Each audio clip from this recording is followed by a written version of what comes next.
केशव केवट blog channel को subscribe लाइक share जरूर करें। धन्यवाद।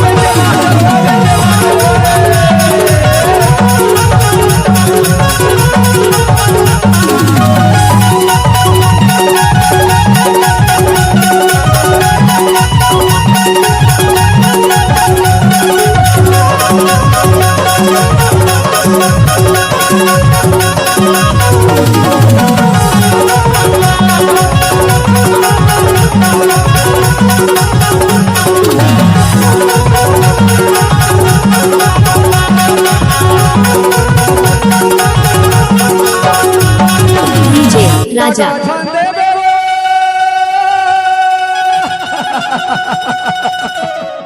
दागा झंडे बेवो दागा झंडे बेवो दागा झंडे बेवो डीजे राजा दागा झंडे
राजा नदिया किनारे थारे लाली जा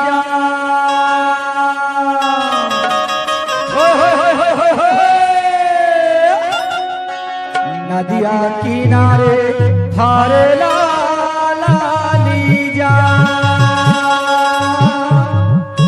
तेरे माया के ये हो जाऊं बदला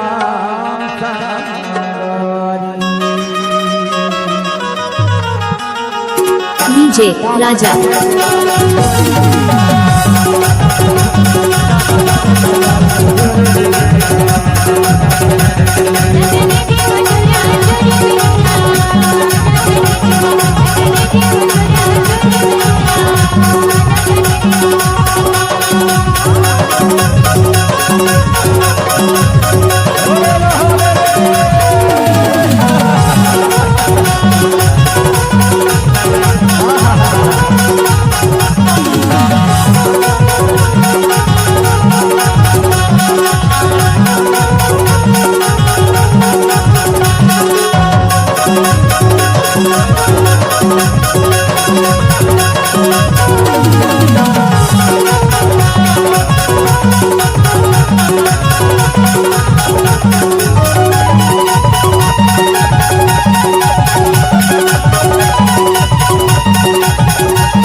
डीजे राजा माया ले माया दे माया रूप माया ले माया दे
केशव केवट ब्लॉग चैनल को सब्सक्राइब लाइक शेयर जरूर करें। धन्यवाद।